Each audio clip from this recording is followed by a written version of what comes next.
Vous êtes donc désormais ministre de la Famille, de l'Enfance et des Droits des Femmes. Et vous savez évidemment que depuis hier, l'intitulé de votre portefeuille est très commenté. Comment peut-on mélanger les droits des femmes, la famille et l'enfance? Qu'est-ce que vous avez à répondre à ça? Que dans la vie quotidienne de la grande majorité des femmes, c'est mélangé.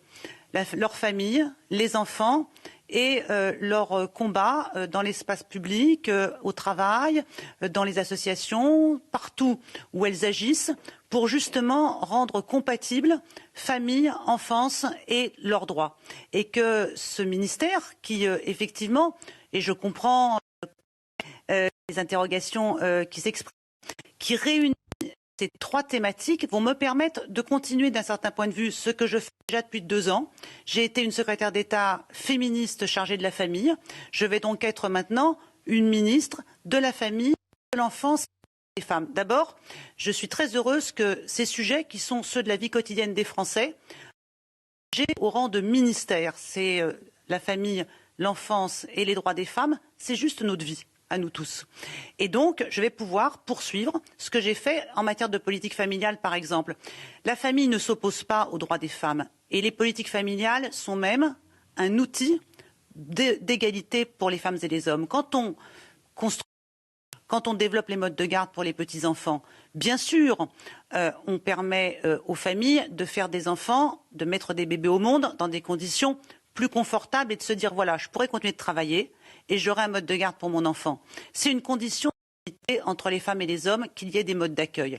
Quand je m'occupe et je suis avec particulièrement d'attention ce qui est probablement ce qui est le plus spectaculaire aujourd'hui dans l'évolution des familles, c'est-à-dire l'augmentation des familles monoparentales, qui sont souvent des mères monoparentales d'ailleurs, et que je vois qu'elles concentrent sur elles à la fois de la pauvreté, de la précarité, de l'isolement, des conditions de vie spécifiques aux femmes et qui sont des conditions de vie difficiles. Quand on généralise la garantie des impayés de pension alimentaire qui va permettre aux mères seules qui sont soumises à des pères débiteurs défaillants d'avoir une allocation mensuelle pour chacun de leurs enfants. Dans ce cas-là, je fais à la fois de la politique familiale, de la politique de l'enfance et de la politique des droits des femmes. Donc, j'aurai la discussion avec celles et ceux qui s'inquiètent.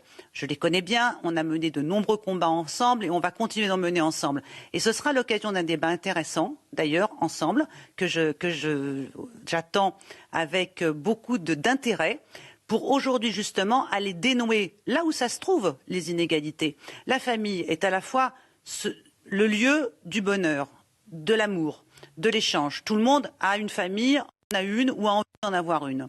Mais c'est aussi un des lieux où se nouent les inégalités entre les femmes et les hommes, à la fois où elles se transmettent, où elles se reproduisent, où la lente évolution de la répartition des tâches ménagères, par exemple, fait qu'aujourd'hui, la vie d'une femme, c'est de courir tout le temps pour s'occuper des enfants, courir pour s'occuper de la maison, courir pour assumer leurs activités professionnelles.